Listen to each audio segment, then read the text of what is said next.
Welcome to my channel, Master Baker po. At kung bago ka pa lang sa aking channel, isubscribe mo na yan. At i-click mo na rin yung bell para lagi kang update at pag may bago na yung upload. Dahil dito sa channel na to mga kamaster, hindi lang recipe ang isishare ko sa inyo mga kamaster. Pati rin sa diskarte sa bakery mga kamaster. Dahil gusto ko mga kamaster ay matuto kayo. At kung napapansin nyo sa mga video ko mga kamaster, mahaba yung mga video natin mga kamaster. Dahil itinuturo nating maigi yan para tayo ay matuto mga kamaster. So yun lang mga kamaster. Salamat sa inyo.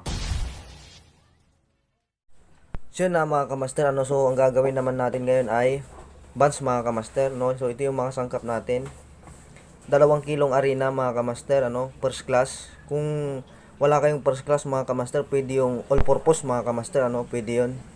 Tapos yung asukal natin 400 grams mga kamaster, Tapos yung sap, yung yes mga kamaster, pampalsa 50 grams lang to mga kamaster. Tapos yung asin mga kamaster, iodized, 40 grams mga kamaster.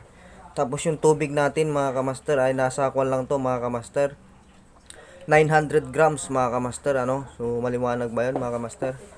Tapos yung shortening mga kamaster, So ito yung parang mantika mga kamaster para pampaganda ng masa mga kamaster. Siya na mga kamaster, so titimplay na natin mga kamaster, so sundan yung mabuti yung pagkasunod-sunod ng sangkap natin mga kamaster, So itong recipe na to mga kamaster, yung mga susunod natin gagawin ay magkaparehas lang to mga kamaster, yung mga kuha na to, itong recipe na to, ibig kong sabihin itong recipe na to mga kamaster ay maraming kaparehas mga kamaster na recipe, So sundan nyo lang mga kamaster.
So kapag ganito mga kamaster, tapos mamakinain nyo mga kamaster, kung may roller kayo mga kamaster, so pwede na tong makinain mga kamaster, so okay na to mga kamaster. Basta mabuo nyo na lang konti mga kamaster kapag gagamitan nyo ng roller mga kamaster. Ganito okay na mga kamaster. So tara mga kamaster, makinain muna natin to.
Siya na mga kamaster, ano, so tapos na natin naputol mga kamaster. Kung tatanungin nyo kung ilan ang putol ko dito mga kamaster, ilang grams itong malaki mga kamaster, ano. So 300 grams mga kamaster, 6 na piraso 300 grams mga kamaster. Itong maliit naman mga kamaster, 6 na piraso 100 grams mga kamaster, ano. So maliwanag ba 'yon? Itong maliit 100 grams, 6 na piraso. Itong malaki 6 na piraso 300 grams mga kamaster. So palsain muna natin to mga kamaster, ano. So, bago natin isalang mga kamaster, ano, so ang init ng ubin natin mga kamaster ay nasa 150 lang mga kamaster. So, kapag nasa 150 ng init ng ubin mo, pahinaan mo na mga kamaster, ano. So, palsan na natin mga kamaster. So, yun na mga kamaster, ano, so, umalsa na siya mga kamaster, ano, so, ganyan, siya kalaki mga kamaster.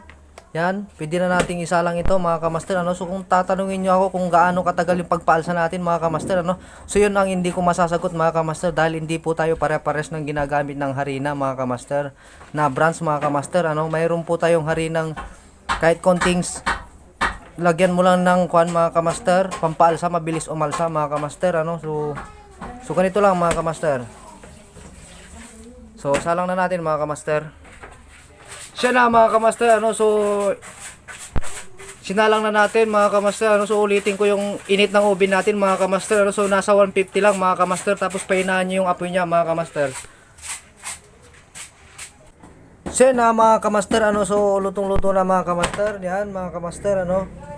So kung makikita nyo mga kamaster, ano, yan. So kung tatanungin nyo mga kamaster kung magkano benta namin dito mga kamaster, itong malaki mga kamaster 15 pesos mga kamaster. Tapos ito naman mga kamaster, itong maliit mga kamaster 5 pesos lang mga kamaster. Yan mga kamaster, ano. So palamigin nyo muna mga kamaster bago nyo balutin sa plastic mga kamaster. So babalutin ko lang muna to mga kamaster. So dito na nagtatapos ang video natin mga kamaster. Salamat sa panonood mga kamaster.